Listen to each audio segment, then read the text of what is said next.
For this lesson, we're going to be talking about reference angles and then trig values of angles in other quadrants other than the first quadrant.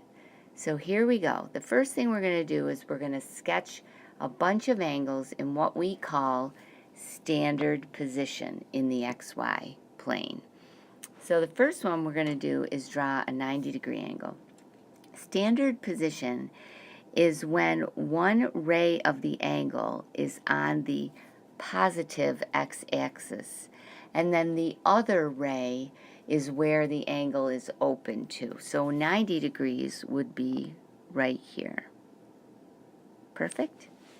Okay, how about 180? Again, one ray will be on the positive x-axis, and 180 degrees goes in the opposite direction.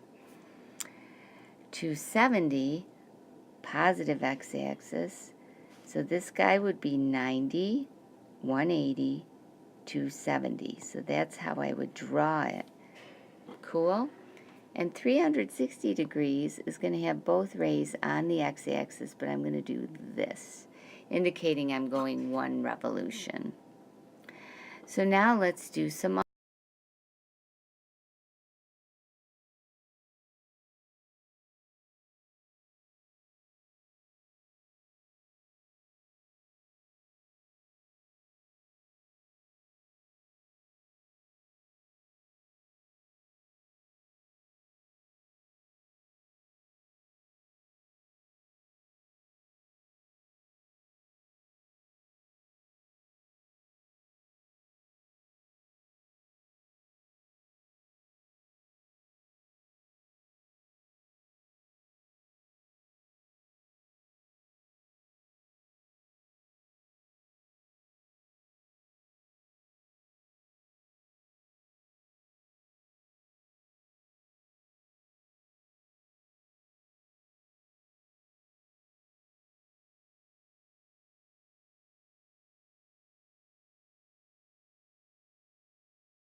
Okay, coterminal angles. A coterminal angle shares its terminal side or ending side with the original angle. All we have to do is add or subtract 360 to get a coterminal angle. We want to find two positive angles and one negative angle that are coterminal with angles of the following measure. So 65 degrees, if we add 360 to it, that'll be 425 degrees. And then if we add another 360 to it, we get 785. You can keep adding 360 till the cows come home, and you'll still get coterminal angles. Every time you add 360, you're going to get another coterminal angle.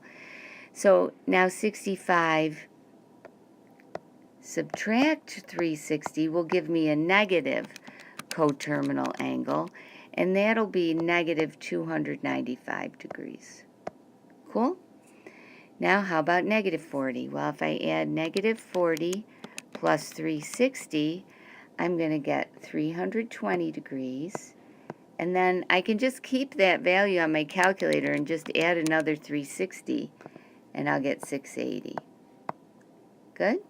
So here I'm adding 360, and here I'm adding 360 and 360 again. Or I could just multiply 2 times 360 and add it to negative 40. The negative one, I'm going to do negative 40 degrees, take away 360 degrees. That's going to give me negative 400 degrees. Good? Are we all happy? Next. So that's pretty simple. So far so good, right? Not bad. Now we're going to talk about reference angles. A reference angle has to be between 0 and 90 degrees. And then I'm going to show you how to get it, especially looking at a graph. So the first thing we're going to do is we're going to sketch the given angle, and then we're going to talk about what the reference angle is for it. So drawing 50 degrees in the standard position, that's about 50 degrees. Its reference angle is generated by going from the terminal side straight to the x-axis. So this reference angle will be itself 50 degrees. In fact, any angle in the first quadrant between 0 and 90 degrees that's not like add 360 will always be its own value. If we draw a 100-degree angle, that's about here, right? And we want to get the reference angle. Again, this is 100 degrees.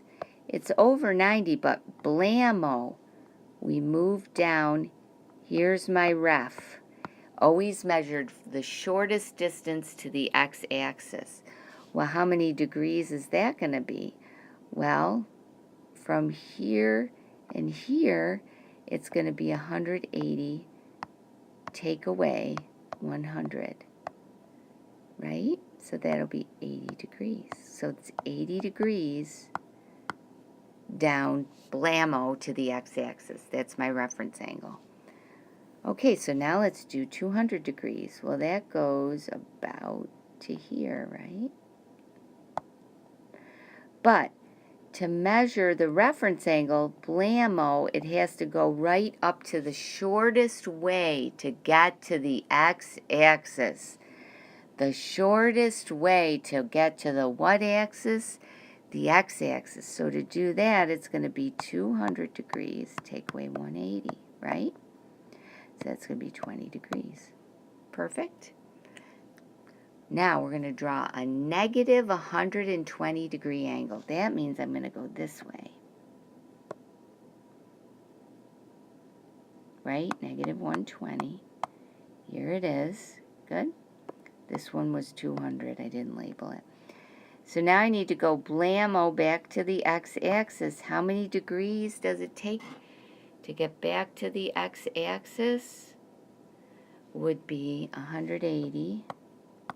Take away 120, which is 60 degrees, right? You have 60 degrees left there.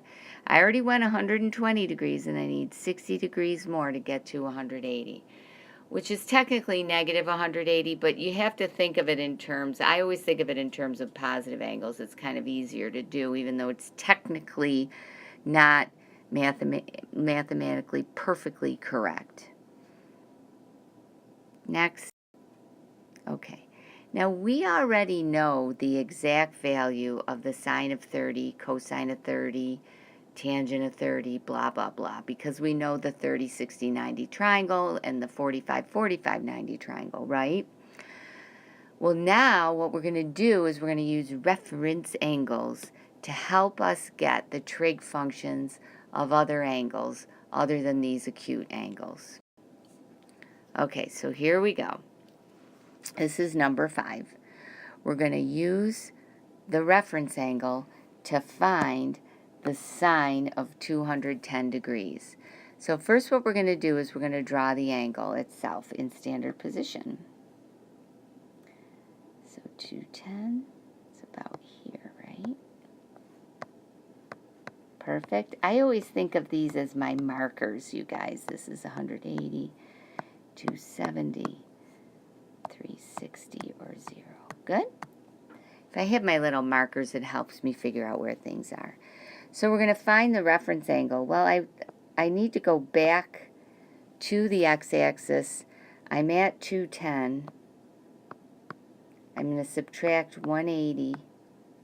Good? So I end up with 30 degrees. 30 degrees gets me back to the x-axis. For the original draw a point on its terminal side. Ta-da! Okay? This line will be perpendicular to the x-axis. Good?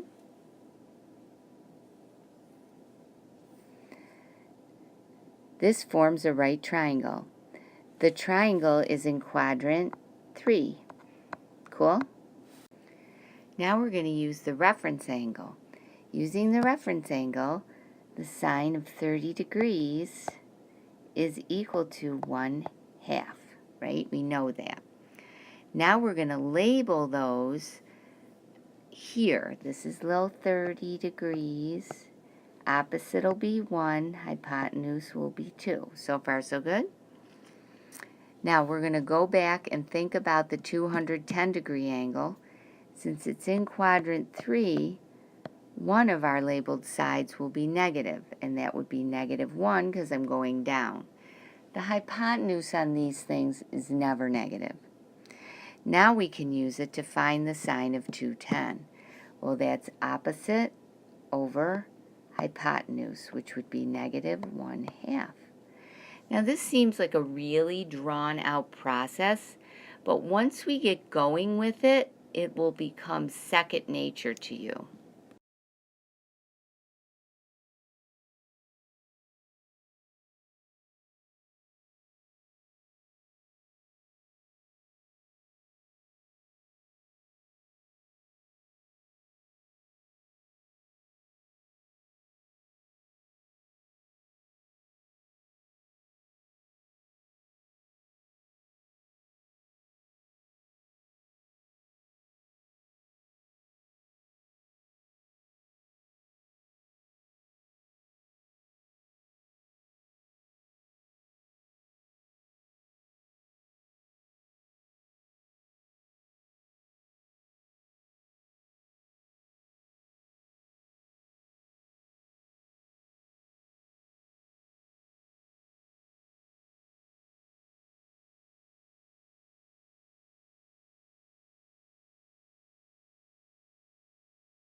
All right, let's look at a different kind of problem. What I want to do is I want to find the cosine of some angle theta, where theta is the angle with the terminal side through 7, -24. So let's first graph the point 7, -24. This is kind of small, so I'm going to go out. Every 5 is going to be 1 tick mark, so this will be about here will be 7, and about here will be -24, so there it is. Good? Now I'm going to do a right triangle here, okay, where this is 7 and this is -24. Good? And this guy is theta. Perfect? Now to find the cosine of theta, remember cosine is adjacent over hypotenuse. So I have the adjacent side already at 7. Perfect. I just need to get the hypotenuse. So how do I do that? Well, it's a right triangle, so I can use the Pythagorean theorem. So I get 7 squared plus negative 24 squared equals c squared, because this is my little hypotenuse, right? 7 squared is 49, and 24 squared is 576, and that equals c squared. So when I add that to it, I get 625 is c squared, so c is 25. Oh, that c is just terrible, so I need to erase it. Put a c in there. We go. So c equals 25. So the cosine of theta is 7 over 25. Just for fun, what would the sine of theta be? Well, the sine of theta is opposite over hypotenuse, and the opposite would be negative 24 over 25. For fun. We didn't have to do it. So, oh, what about the tangent? I can't help myself.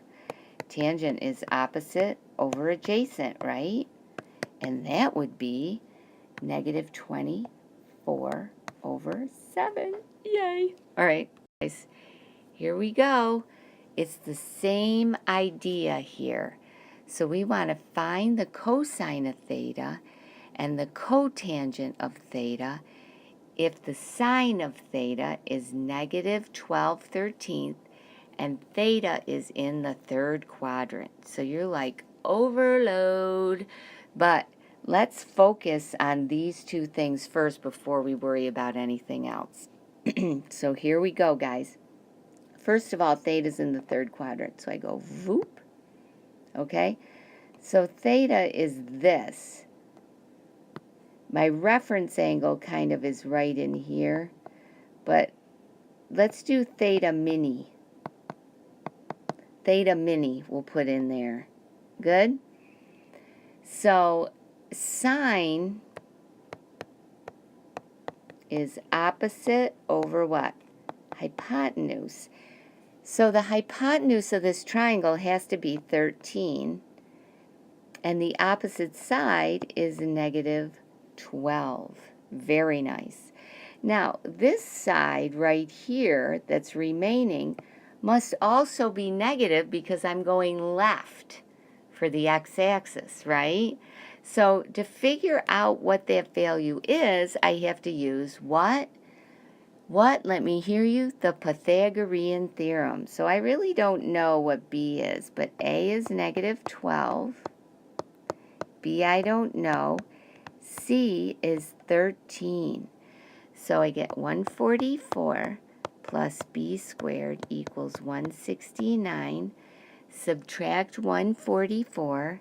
I get b squared is equal to 25. So b is 5. But it's negative 5 because of where theta is located, right? So now, blammo, I just have to read it off the triangle. That's the beauty of it. Cosine. What's cosine? Adjacent over hypotenuse. You got it. So it's going to be negative 5 over 13. What's cotangent? Cotangent is adjacent over opposite. So adjacent would be negative 5 over opposite, which is negative 12. And you never write negative over negative. You just write it as a positive 5/12. And you're done. Now, here is the deal. What's the deal?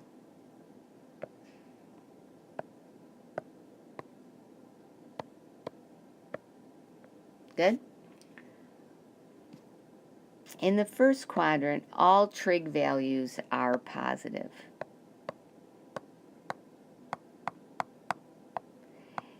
In the second quadrant, the sine and the cosecant are positive. In the third quadrant, the tangent or cotangent are both positive. And in the last quadrant, the cosine and secant are positive. Cool? Now here's the deal. I love this. See how this forms a positive sign? Cool? So all students take classes. Yay! So you can kind of remember all that. Now you can do the lesson associated with this assignment.